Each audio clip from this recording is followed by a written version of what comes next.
Welcome to section 8. In this section, we are moving into one of the most important concepts in modern programming, Object-Oriented Programming or OOP. OOP allows us to structure our programs using classes, objects, properties, methods. Instead of writing long procedural code, OOP helps us organize everything into reusable pieces. Why is OOP important? It makes code modular, it makes code reusable, it makes maintenance easier, it allows us to build real-world applications. All major frameworks, Django, Flask, PyQt, game engines use OOP. Let's begin with the basic building block of OOP, classes and objects. A class is a blueprint or template. An object is an actual thing created from that blueprint. For example, a book is a class, your actual book is an object. A class has attributes and methods. Variables inside a class are called its attributes and functions inside a class are called its methods.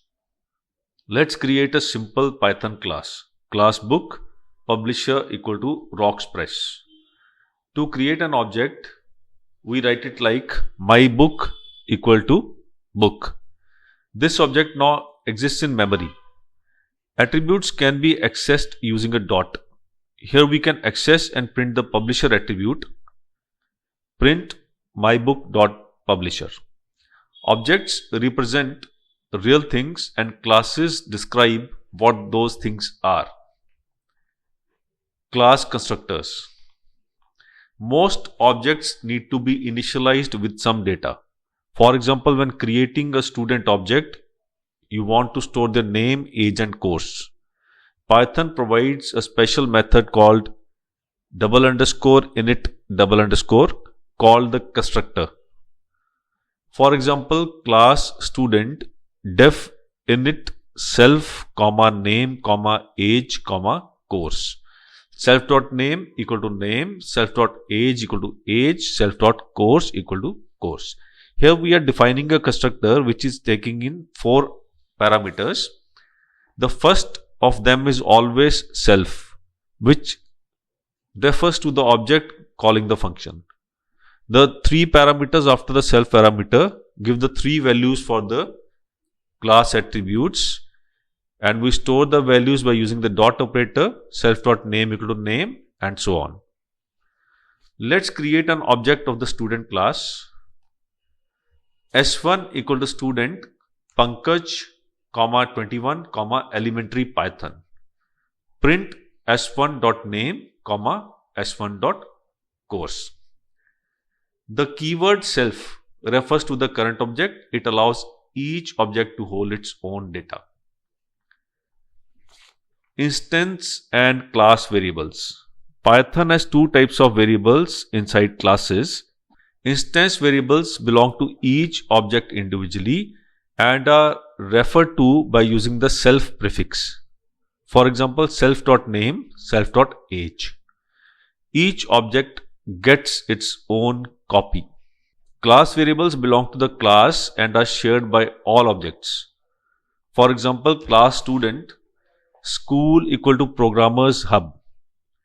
Here school is a class variable. Definite self name age course. Here self.name, self.age and self.course are instance variables. Now let's create objects from this class. S1 equal to student Amit, 21, elementary Python. S2 equal to student Neha, 22, advanced Python. Printing s1.school will give the same result, programmers hub, for both the objects.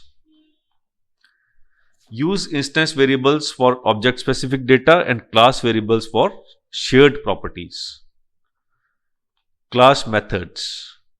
Methods are functions that belong to a class. Every method takes self as the first argument, which represents the object calling the method. Methods allow objects to perform actions just like real-life things. For example, class student school equal to programmers hub. We define the class constructor as we have defined earlier. Def display self. print format string self.name tab self.age tab self.course. For calling this method, we first declare an object of the type student by saying s equal to student Amit, 21, elementary Python, and we can call this function like a normal function call by prefixing it with the object name. s.display will give us the output name, age and course separated by a tab. Inheritance allows one class to take features from another class. Let us take the example of a person and a student class. A person has common attributes like name and age, while a student is a person but with extra attributes like roll number and course. Let's define the parent class person with the constructor and a method to display the name and age. While defining the child class student, we can also add more methods to the class. What student class does is inherits name and age from person, extends functionality with roll number and course, uses super to reuse parent initialization, adds another method display student info to display the roll number and course. Let's create an object of the student class and call the display student info function. This will display the name, age, roll number and course for the student. Benefits of inheritance: reuse code, reduce duplication, create hierarchical structures, make code scalable. Inheritance is used everywhere in Python frameworks. Polymorphism means many forms. In Python, polymorphism allows a child class to redefine a method that already exists in the parent class so that the same method behaves differently for different objects. This is called method overriding. For example, in the implementation of the person and student classes I am sharing on screen, the method name getRole is the same. The implementation is different. This is method overriding. When we create an object of the type person and another object of the type student and call the getRole function, the calls will give a different output for both objects because different functions are being called. The child class overrides the parent class method. This is extremely useful when objects of child class need different behavior than the parent class. Encapsulation refers to restricting access to variables and methods. Python doesn't have strict protected or private variables, but we can indicate them using single underscore for a protected variable and double underscore for a private variable. The single underscore variables, protected ones, are accessible in code outside the class or subclasses, and the underscore is a signal to the developer that the variable is intended to be used with the class or its subclasses. It is for the developer to honor the convention. The double underscore variables, private ones, undergo what is called name mangling, where underscore class name is prefixed to the variable name. It becomes difficult to access it by mistake, but it can still be accessed if you use the mangled name. Let's see the example of a class named account with a public variable number and a private variable balance. Trying to access the private variable directly using the dot operator will throw an attribute error. The right approach to access would be to call a class method showBalance, which can refer to the private attribute and print it. Encapsulation helps protect data and implement safe operations. Magic methods, also called Dunder or double underscore methods, help give more functionality to the classes and allow objects to behave like built-in types. The init constructor we have discussed earlier is also one of the Dunder methods. Let us see some other common examples. Here we define a class person with name, age and salary attributes. We see that we have a Dunder method REPR, which gives a string representation of the object. Another method str gives a formatted string output. len gives the length as defined by us. Here we are calculating the length of the name attribute and returning it. Add creates implementation for the plus operator. Here we are adding salaries using add. EQ creates implementation for the comparison operator. Here we are comparing names using EQ. Now we may create a person object and check the usage of the Dunder methods. Here we have created 3 person objects P1, P2, P3. P1 has a person name Amit Kumar, age of 20, a salary of 35,000. P2 has a person name Pankaj Gupta, age of 49 and a salary of 60,000. P3 has a person name Amit Kumar, age of 20 and again a salary of 35,000. When we call the print function, passing it print repr P1, we get the string representation of the object. Calling print function with strp1 gives a formatted string output. Calling the length function for P1 gives us the length of the name of person 1. Calling print P1 plus P2 gives us a sum of salaries of person 1 and person 2.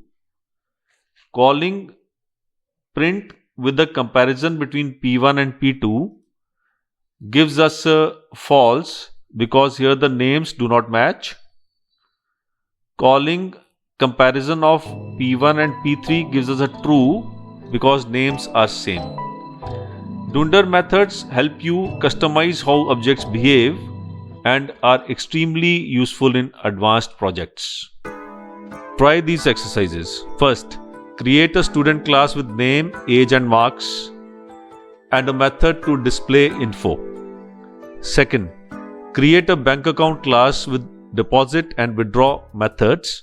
Third, create a vehicle class and a car subclass that adds mileage. Fourth, override a method in the child class. Fifth, create a class using str to display object information. These exercises will help you understand OOP deeply. Let's build a practical OOP project, a library management system.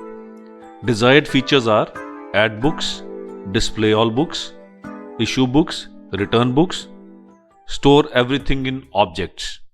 Here we define a book class to store information about a particular book, the title, author and issue status.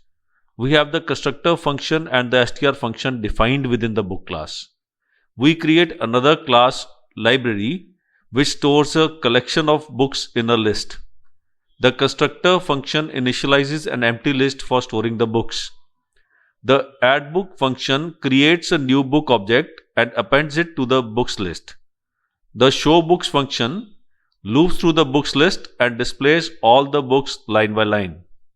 The issueBook function sets the isIssued attribute to true if the book exists and is available. Otherwise, it prints a book not available message. The returnBook function sets the isIssued attribute to false if the book exists and is already issued. Otherwise, it prints an invalid return message. An object of the library class is created and the menu of the program is then displayed inside a while true loop. The program will run as per the choice entered by the user. In case 5 is entered, the program will exit.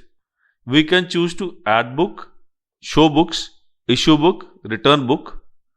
Let us see the code in action with outputs for different choices made from the menu and appreciate how OOP makes the object-specific attributes and code wrapped up inside the classes easy to use, understand and maintain. This project reinforces classes and objects, attributes and methods, encapsulation, practical OOP flows. Fantastic job completing the OOP section.